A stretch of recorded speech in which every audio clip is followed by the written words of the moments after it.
Hola, bienvenidos y bienvenidas a la clase 6, que tiene que ver con la exposición a sustancias tóxicas, particularmente pesticidas. Vamos a ver en esta oportunidad y el desarrollo del niño y la niña.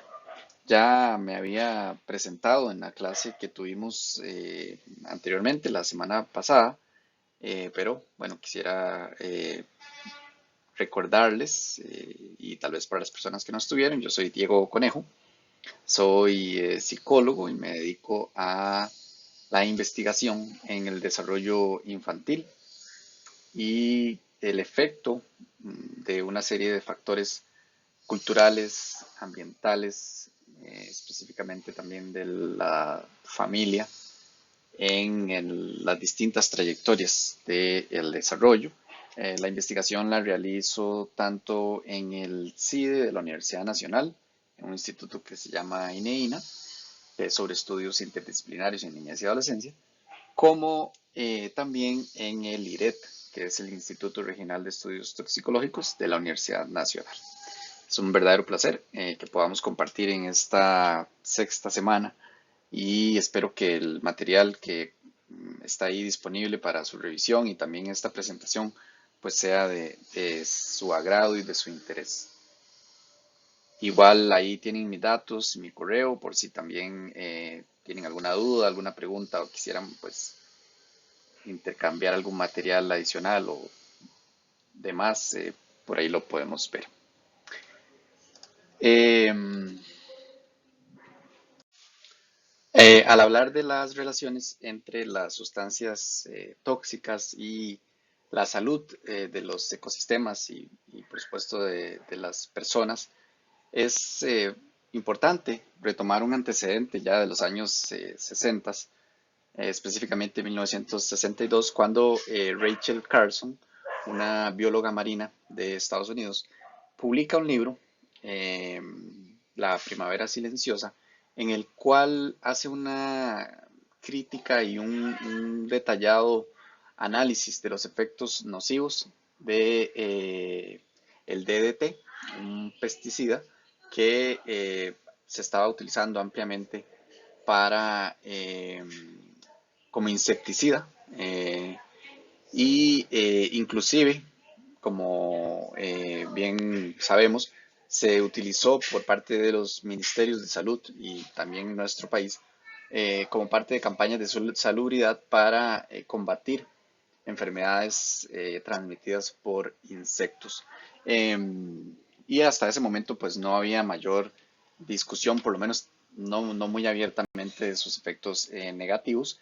Y esta autora detalla el efecto que tiene sobre las cadenas alimenticias, eh, la permanencia también de esta sustancia tóxica en los organismos, cómo se acumula en el tejido grasoso de los animales y que esto también, por supuesto, aplica a las personas y lo vincula con una serie de problemáticas de salud, inclusive con el cáncer.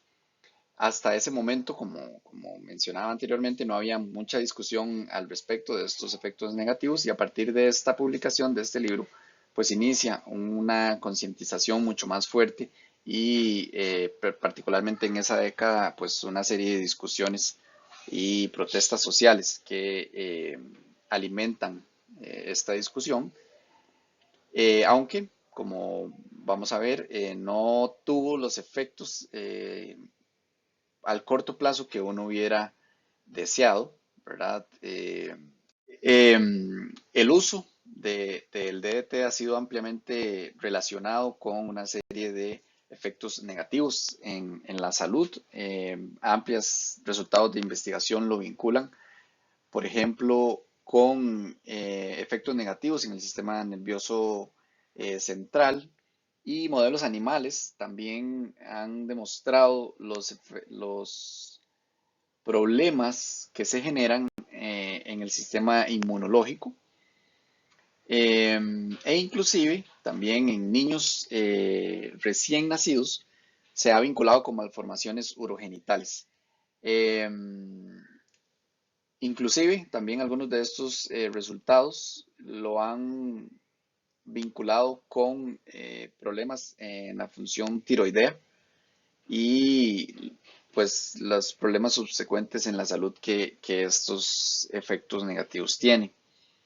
A pesar de esto, y a pesar de lo que veíamos también en la discusión que se inicia con el libro de Carlson, en Costa Rica, por ejemplo, se estima que entre 1950 y 1985 se utilizaron alrededor de 1.400 toneladas de DDT en campañas del Ministerio de Salud para erradicar la malaria. En estas fumigaciones se estima que fueron alrededor de 2 millones de viviendas las cuales fueron directamente fumigadas, y esto se hacía específicamente pensando en las paredes interiores de las casas porque se sabía que el mosquito transmisor de la enfermedad entraba, picaba a las personas y luego se eh, descansaba en las paredes eh, antes y después como de atacar, y esto pues entonces promovió este uso excesivo del DDT, y se instaba a las personas a que no limpiaran las paredes, a que no las lavaran. Inclusive habían problemas legales si las personas hacían esto. Hay testimonios de familias que preocupadas pues o ni siquiera eran preocupadas por la salud, sino porque se veía mal, ¿verdad? Entonces limpiaban y era una falta en ese momento según la legislación. También dentro de esta discusión es importante hablar de los pesticidas considerados como altamente peligrosos, esto por los efectos que tienen a nivel agudo y crónico en los organismos, y que plantean riesgos específicos a los niños y a las niñas por varias razones. Una de estas es a nivel comportamental. Sabemos que los niños y las niñas están pues constantemente involucrados en conductas de exploración, y esto pues asociado a una tendencia a llevarse todo a la boca, los objetos con los que están jugando. Si, por ejemplo, en muchos hogares en donde se utilizan estas sustancias tóxicas, están los contenedores en donde donde se depositaban estas sustancias, eh, y los niños, bueno, están constantemente tocando todos estos objetos y luego se chupan las manos. También si juegan en los campos que recientemente han sido fumigados o expuestos a estas sustancias, eso por supuesto que va a tener eh, efectos negativos en su desarrollo.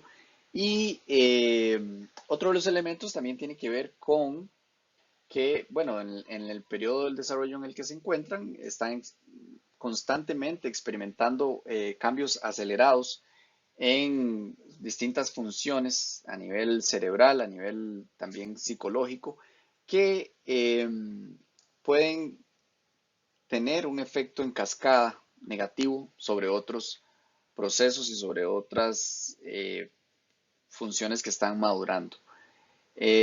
Otro de los elementos también que incrementa su riesgo de exposición es que no solamente el producto que les llega a ellos los afecta, sino también a sus madres. Si las mamás trabajan en lugares donde tienen están en contacto con estas sustancias, o el que también ellas están experimentando por ingesta u otras vías de contacto. Esto va a afectarlos, por ejemplo, si están en periodo de lactancia.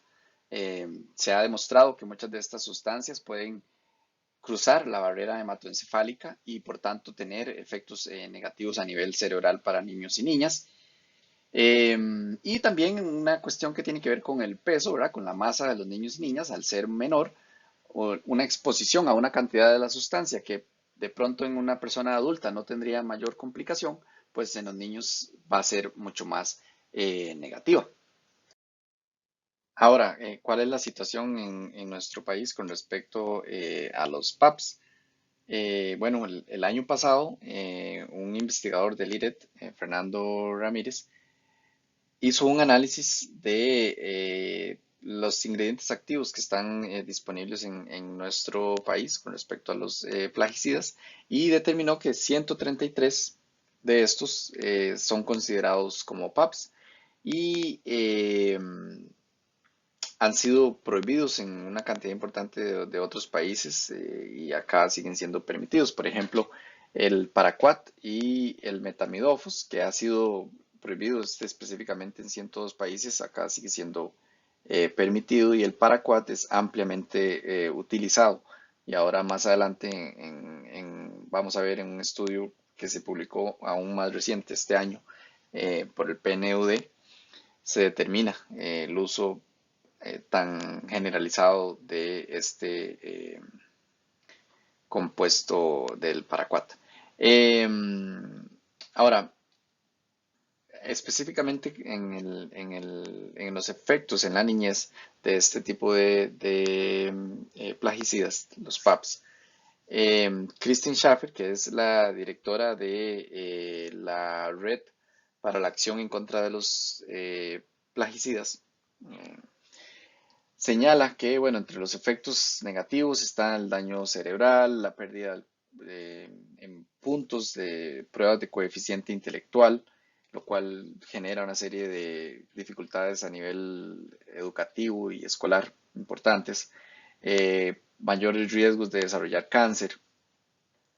También se ha asociado con o probabilidades elevadas de desarrollar trastornos del espectro autista. Y ella, bueno, pone que los niños y las niñas son quienes están realmente pagando las consecuencias de nuestra decisión como sociedad de seguir utilizando estos componentes tan nocivos por razones económicas y de defender los intereses de algunos grupos en contraposición de las personas más vulnerables. Ahora, hay varios tipos de pesticidas y vamos a hacer una revisión de algunos de ellos y los efectos más importantes en el desarrollo infantil. Uno de estos tipos son los compuestos organofosforados que se desarrollaron originalmente durante la década de 1930-1940 como agentes o gases nerviosos como armas de guerra y que luego algunos de estos fueron modificados a dosis más bajas y utilizados como eh, insecticidas.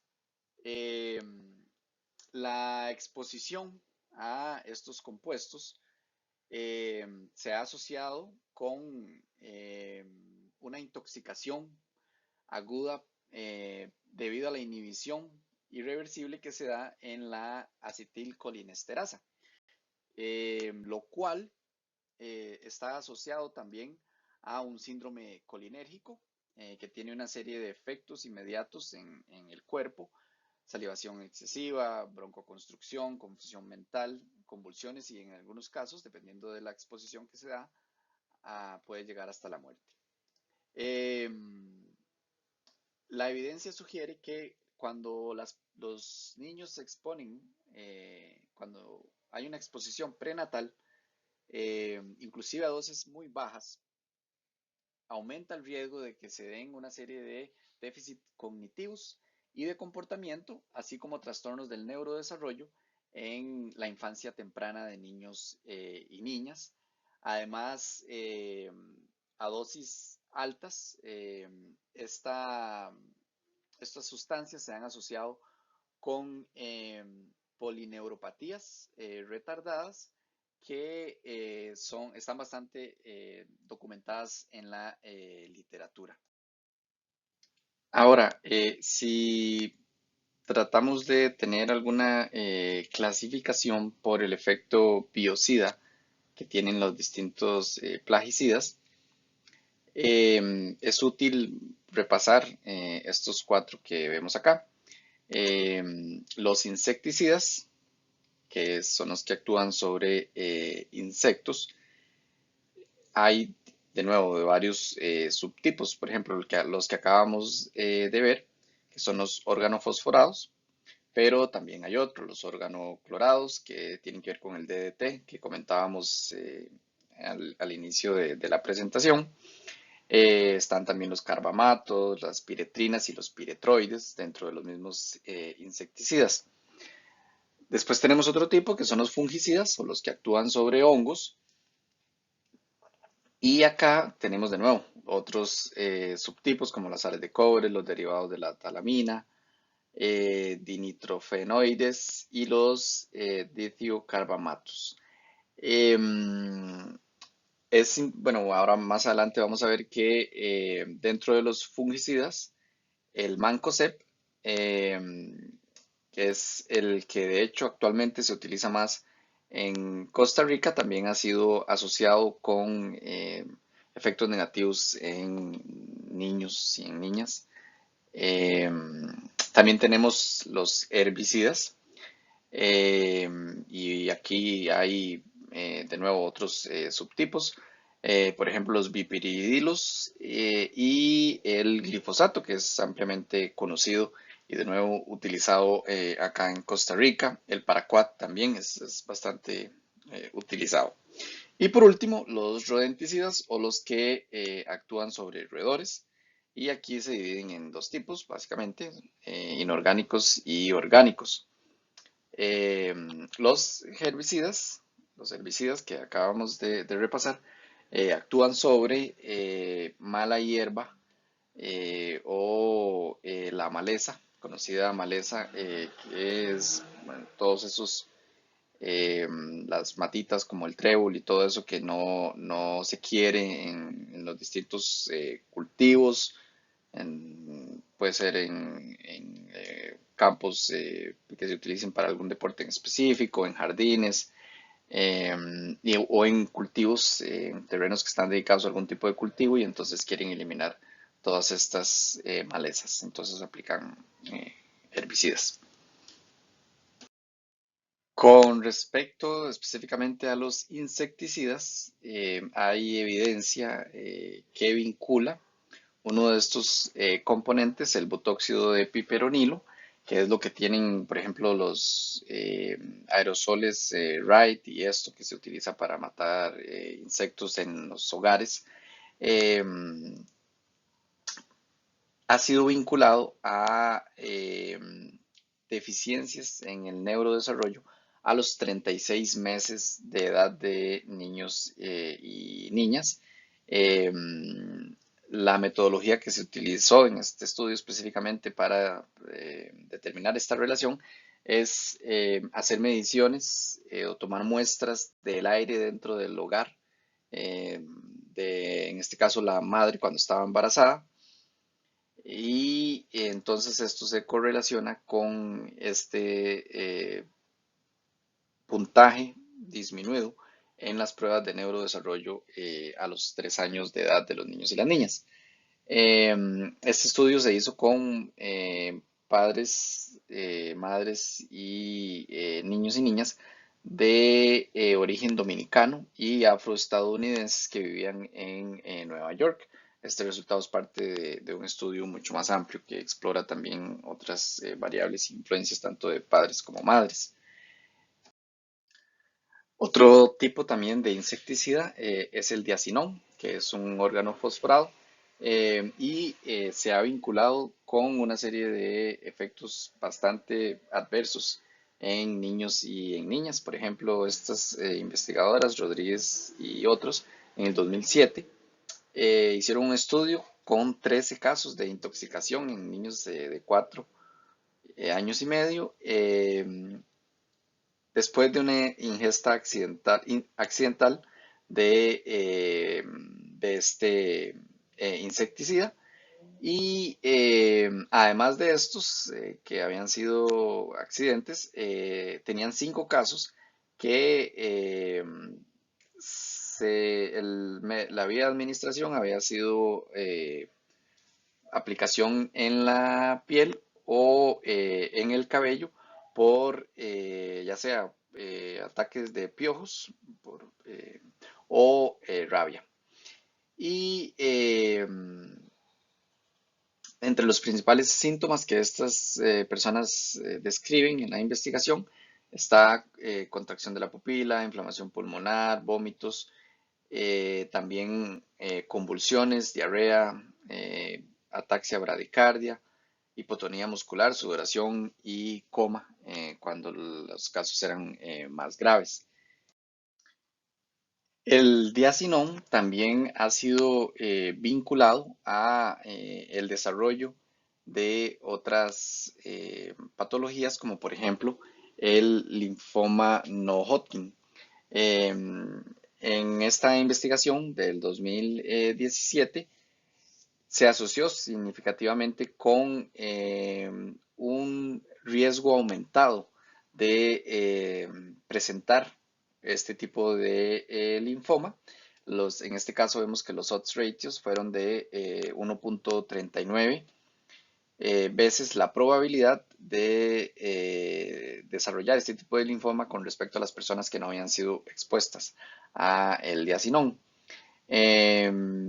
También un estudio del 2014 determinó que la relación entre este compuesto y el linfoma, la probabilidad de desarrollar un linfoma tipo no Hodgkin, tenía un riesgo relativo de 3.8, muchísimo más alto, cuando la exposición al plaguicida había sido alta. En este caso vemos que entonces en este estudio de cohorte, el riesgo relativo es muchísimo más alto, ¿verdad? Es casi cuatro veces la probabilidad de las personas que no habían sido expuestas a este compuesto. Los piretroides, que es otro tipo de insecticidas, también han sido ampliamente estudiados por su efecto negativo en el desarrollo de los niños y las niñas. Por ejemplo, estos autores en el 2016 específicamente examinaron dos de los metabolitos que se asocian a los piretroides, el 3-PBA y el trans-DSCA, y el resultado de este estudio es muy interesante porque encontraron un efecto de interacción de estos dos metabolitos. Eh, Ellos están de nuevo explicando también pruebas del neurodesarrollo en niños y en niñas. Eh, este caso es de 3 meses y cuando en el modelo que utilizan para explicar el neurodesarrollo eliminan eh, el DSCA, el trans DSCA, el 3-PBA, el otro metabolito, sigue siendo significativo en este modelo de explicación del neurodesarrollo. Pero cuando lo hacen al revés, cuando eliminan el metabolito 3-PBA, eh, el trans DSCA no es ya significativo, lo que sugiere que estas sustancias actúan de manera no independiente, es decir, los efectos principales aislados de estas sustancias no se pueden interpretar, sino que hay que tomarlos en conjunto. Y esto es posible que aplique también para otros tipos de insecticidas y no solamente insecticidas, también podría combinarse los efectos de un insecticida con un fungicida, que de hecho se ha observado también. Y esto, bueno, da una idea de lo complejo que son estos efectos de los distintos plaguicidas en el desarrollo de los niños y las niñas. Hay otros tipos de pesticidas que es una clasificación más basada en el uso, por ejemplo, fungicidas, y uno de los más conocidos es el Mancozeb, que se ha asociado con defectos en el tubo neural, esto a partir de estudios que han vinculado eh, la exposición a esta sustancia y trabajo en niños y trabajo paterno de más de 500 horas al año, eh, casi que duplicando el riesgo de padecer estas patologías con respecto a otros niños y niñas que no han sido expuestos a esta sustancia o cuyos papás no trabajan esta cantidad de horas al año en contacto con esta sustancia. También evidencia de la investigación que se realiza en el IRET, específicamente en el programa ISA, que fue en el que presentó la profesora Berna en la clase que tuvimos la semana pasada.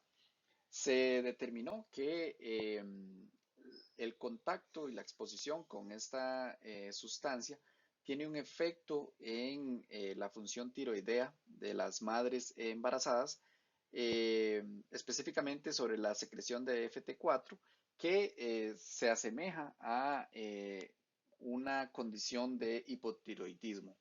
Y esto, por supuesto, que afecta el equilibrio hormonal, que es esencial para el desarrollo neurológico de los niños y las niñas en su periodo intrauterino.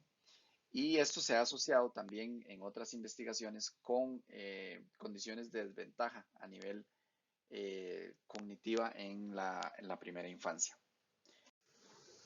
Otro de los tipos de pesticidas son los herbicidas y uno de los más conocidos es el glifosato, inclusive ampliamente comercializado también en nuestro país por mucho tiempo.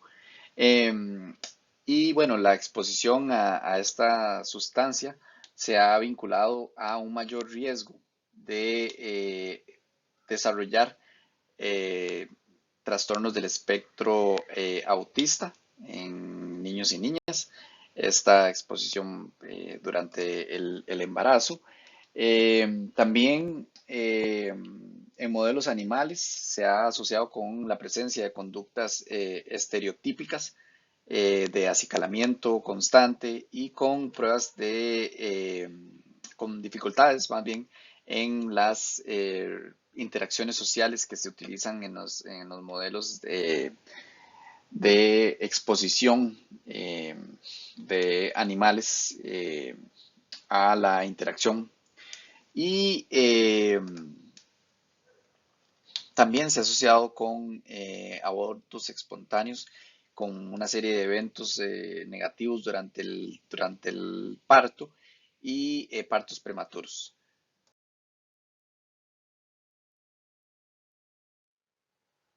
Otro de los herbicidas ampliamente utilizados es el paraquat y en una investigación que se hizo en un hospital universitario en China, se analizaron todos los registros que habían de intoxicaciones en niños y en niñas. En total 123 registros. La mayoría de estas personas fueron dadas de alta, estos niños y niñas fueron dados de alta. Sin embargo, se reportaron dos muertes y una de ellas estuvo asociada a insuficiencia respiratoria. Además, la exposición a este tóxico ha sido también vinculado con fibrosis pulmonar y otras complicaciones a nivel respiratorio. Igualmente, el paraquat ha sido vinculado con riesgo elevado de partos prematuros y bajo peso al nacer en niños y niñas cuyas madres han estado en contacto con esta sustancia. Es un riesgo elevado comparado a niños y niñas cuyas madres no presentan contacto con estas sustancias.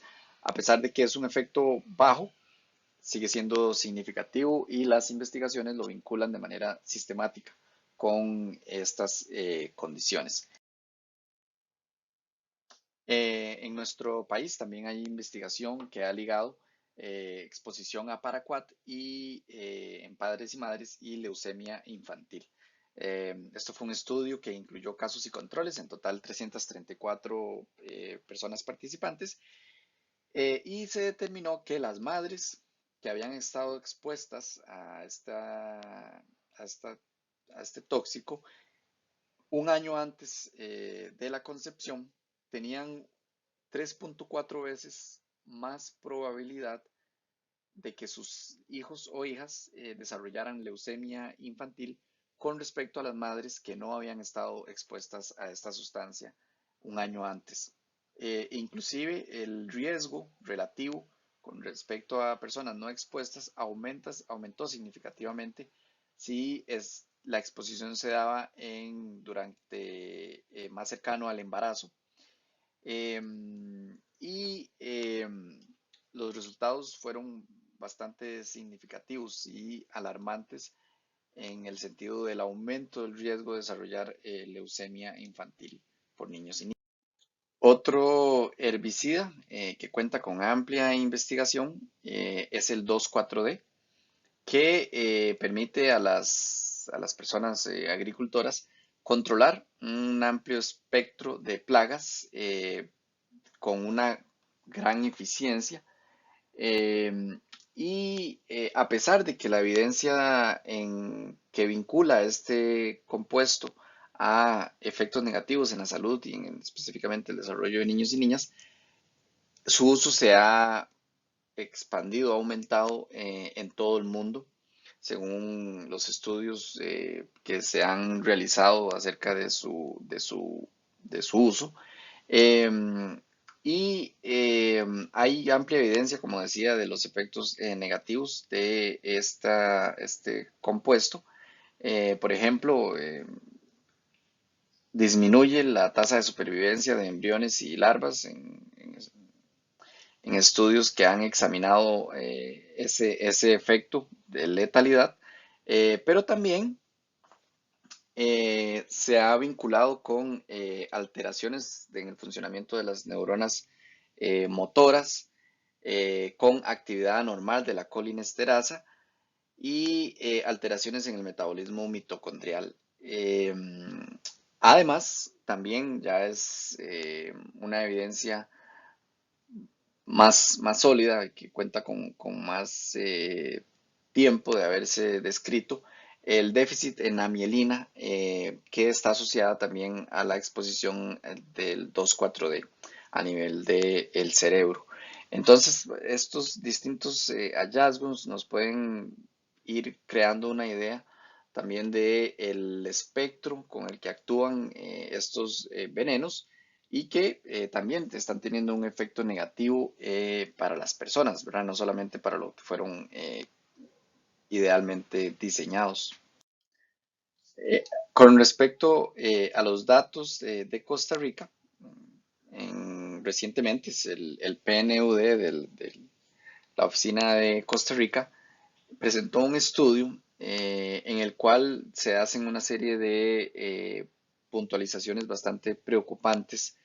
Por ejemplo, el 93% de los plaguicidas que se utilizan en nuestro país son considerados como de alta peligrosidad o PAPs. Eh, Además, existen 80 ingredientes activos que tienen efectos agudos para los humanos y de estos solamente 34 son permitidos en la Unión Europea. De estos 84, de estos 80, perdón, que nosotros tenemos acá en el país disponibles. Además, hay 58 ingredientes activos que se asocian, que hay evidencia que los vincula con el desarrollo de distintos tipos de cáncer y 42 de estos están prohibidos en la Unión Europea y aquí siguen siendo permitidos. Y también en nuestro país se utilizan 95 ingredientes activos que están asociados con otros efectos también negativos para la salud. Solamente 56, o más bien 56 de esos están prohibidos en la Unión Europea. Ahora, hablando de los más utilizados, vemos que, bueno, destaca el Mancozeb, ¿verdad? Que es el fungicida del que les hablé anteriormente. Estamos hablando de que el consumo acá o la utilización es de 5,59 millones de kilogramos de ingrediente activo por año, ¿verdad? Le sigue el glifosato con 1,4 millones, el paraquat, el clorotanonil, el etoprofos y el diacinón, que también veíamos anteriormente las consecuencias negativas que tiene para el desarrollo y para las personas en general. El panorama, como vemos, es bastante preocupante. Y bueno, en conclusión, podemos decir que la exposición a distintos tipos de plaguicidas, tanto en la madre como en el padre, los niños y las niñas, está asociado con mayores probabilidades de sufrir complicaciones durante el embarazo y presentar bajo peso al nacer. También mostrar menor desarrollo de habilidades cognitivas, motores y socioemocionales. Una mayor probabilidad de manifestar problemas del comportamiento, que además pone a los niños y a las niñas en desventaja con respecto a sus pares por una serie de complicaciones tanto de las relaciones interpersonales también como el rendimiento educativo, por ejemplo, que es una de las variables que se ve afectada. Y la evidencia también sugiere que hay una asociación con otras complicaciones de salud, por ejemplo, riesgo aumentado de desarrollar cáncer y otros padecimientos que igual tienen efectos bastante negativos en la salud. Hablando entonces como del panorama que es bastante preocupante y que hay suficiente evidencia para determinar que el riesgo aumentado es pues sistemático en los distintos estudios, aunque por supuesto hace falta más investigación para determinar específicamente los mecanismos y con mayor certeza la dimensión de los tamaños de efecto. Em, lo que es cierto que es necesario tomar una serie de medidas preventivas y de acá es fundamental la labor que se puede hacer desde el punto de vista educativo. Hay una serie de acciones que inclusive también en el proyecto ISA se han ido tomando y se han ido demostrando que reducen el riesgo y reducen las probabilidades de que las personas, especialmente niños y niñas, estén en contacto con estas sustancias tóxicas. Pasa desde medidas de modificación de los patrones de conducta. Por ejemplo, si el papá o la mamá trabajan en plantaciones en donde están en constante eh, relación con estas sustancias, que entonces se cambien se quiten, por ejemplo, las botas antes de entrar a la casa, que la ropa de ellos de trabajo se lave aparte, una serie de modificaciones que desde la educación y desde los equipos de salud se pueden gestionar y ahí en los materiales adicionales hay como puntos específicos con los cuales se puede actuar para disminuir este riesgo que vemos que está aumentado dada la exposición a los distintos tipos de plaguicidas. Así es que bueno, el trabajo por hacer es bastante, la situación es preocupante. Vemos que en el estudio reciente del PNUD los datos son alarmantes, el consumo es muchísimo más alto que el promedio de los países de la OCDE. Aquí las leyes son bastante permisivas con estos compuestos y entonces el camino por andar para proteger a la niñez y a las personas en general de estos compuestos es bastante eh, amplio, pero es importante también recordar que con acciones desde la educación, desde los equipos de salud, se puede mejorar la calidad de vida, se puede evitar que entren en contacto con estas sustancias y de esta manera pues protegerlos y protegerlas ante los efectos nocivos que hemos estado revisando en esta presentación. Espero que bueno, la información haya sido de interés, de utilidad. Como les decía, en los materiales adicionales están disponibles otros textos que amplían un poco más acerca de estos efectos.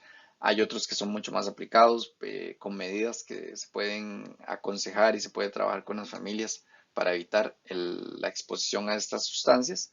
Y los invito y las invito entonces a revisar estos materiales y si tienen alguna consulta, alguna sugerencia, por favor nos lo hacen saber y les agradezco muchísimo la atención.